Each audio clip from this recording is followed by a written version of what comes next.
Water plant అంటే treatment చేసి మనకి మినరల్ వాటర్ ఇచ్చే విధంగా మనకు అవకాశం కల్పించారు. ఎప్పుడు కూడా గతంలో మరి ఏనాడైనా ఇలాంటి పని చేయాలని గత ప్రభుత్వాలకి ఎప్పుడన్నా ఆలోచన వచ్చిందా అని అడుగుతున్నాను. చేయటం కాదు, అసలు కనీసం ఆలోచన అయినా రాని పరిస్థితి మనం ఆనాడు చూసాం. ఈనాడు ప్రతి ఊర్లో కూడా మంచి హృదయంతో గౌరవ ముఖ్యమంత్రి గారు ఒక ఆలోచన చేసి మారుమూల ఉన్నటువంటి ప్రాంతాలకు కూడా ఈ బాల వికాసవాల్ని యాడ్ చేసి అందులో ఒక ప్రయత్నం చేసి ఆ ప్రయత్నంలోనే ఒక భాగంగా అందరినీ ఇన్వాల్వ్మెంట్ చేసి ఆ ఇన్వాల్వ్మెంట్ లో భాగంగా ఈ ఊరికి మరి ఆ మురికి వాటర్ తాగకుండా మినరల్ వాటర్ ప్లాంట్ అంటే ఇప్పుడు మనం తాగే వాటర్ లో అనేక రకాలైనటువంటి ఫ్లోరిన్ సమస్య, అనేక సమస్య నుండి మనకి మోకాళ్ళ నొప్పులు, అదేవిధంగా మెడదెరక్కపోవటం, అదేవిధంగా కాళ్ళు నొప్పులు రావటం, ఇలాంటి సమస్యలన్నీ మనం ఫేస్ చేస్తాం. ప్రతి ఒక్క జబ్బు కూడా ఎక్కువ జబ్బులు మనం తాగే నీళ్ళల్లో నుంచే వస్తాయి. ఆ నీళ్ళు అనేవి శుద్ధి చేసిన నీళ్లు, మినరల్ వాటర్ మనం తీసుకుంటే మనకి ఉల్లెచ్చపట్టడం కూడా చాలా తక్కువగా ఏదో జరిగితే గానీ అలాంటి పరిస్థితి రాదు. అందుకే వాటర్ ప్లాంట్ నిర్మాణం చేయడం జరిగింది. ఈ వాటర్ ప్లాంట్ లో మనం ప్రతి ఒక్కరూ భాగస్వాములమే. అయితే ఆ కార్డు పెట్టి 20 లీటర్లు తీసుకునేది 5 రూపాయలు తీసుకునేది ఎందుకంటే దాని మెయింటెనెన్స్ కోసం, అంతేగాని అది ఎవరు లాభాల కోసం కాదు. అది ఎప్పుడు బాగా సజావుగా జరగాలి, బాగా తుడుచుకోవాలి, మంచిగా జరగాలి, మెయింటెనెన్స్ చేయాలి, ఫిల్టర్లు మార్చుకోవాలి, ఇట్లాంటి అన్నిటికీ అది ఉపయోగపడే విధంగా మనం ఏర్పాటు చేసుకోవడం జరుగుతుంది.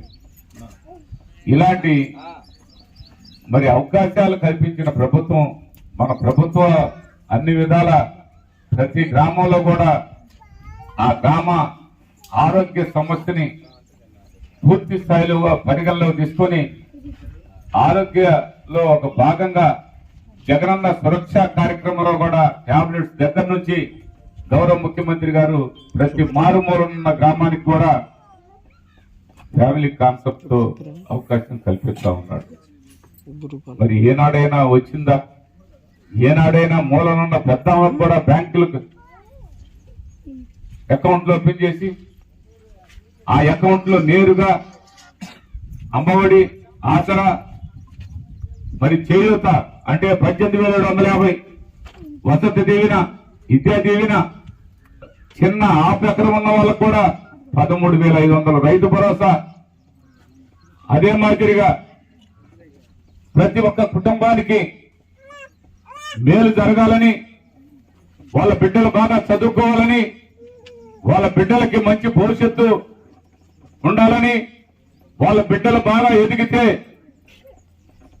ఆ కుటుంబంలో పేదరికం నుంచి పూర్తి స్థాయిలో ఆ పేదరికాన్ని పరిష్కారం చేసుకునే విధంగా ఆ కుటుంబం నడవాలని, అది నడుస్తుందని ఆ విధంగా చేస్తున్న జగన్మోహన్ రెడ్డి గారు మరి ప్రతి విషయంలో కూడా ఎస్సీలకి, అదే మాదిరిగా ఎస్టీలకి, బీసీలకి, ఇవాళ బీసీలు ఉన్నారు. ఒక యాదవ రాజు 1982 నుంచి 52 నుంచి మనకి నరసరాపేట పార్లమెంట్ అంటే ఎప్పుడైనా ఏనాడైనా ఒక బీసీకి ఇచ్చారా అంటే లేదని చెప్పక తప్పదు ఈ పెద్దలందరూ కూడా. ఇవాళ బీసీలంటే మా ప్రాణం అని చెప్పారు, ఒకప్పుడు వాడుకున్నారు, అన్ని విధాలా ఉపయోగించుకున్నారు, అన్ని విధాల వాళ్ళ ద్వారా అధికారాల్లోకి వచ్చారు. ఆ బీసీలను ఎప్పుడైనా మరి నరసరాపేట పార్లమెంట్ ఉంది, ఎవరెవరో పెద్దలు చేశారు కానీ ఏ బీసీ జీల. ఈరోజు మన గౌరవ ముఖ్యమంత్రి జగన్మోహన్ రెడ్డి గారు ఒక బీసీ సోదరుడు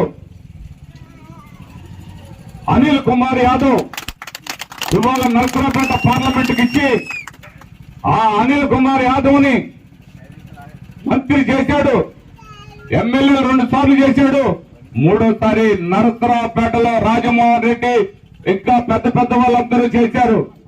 కాసు బ్రహ్మానంద రెడ్డి చేశాడు, కొంజేటి రోసే చేశాడు, ఏనాడైనా బీసీ చేశాడా?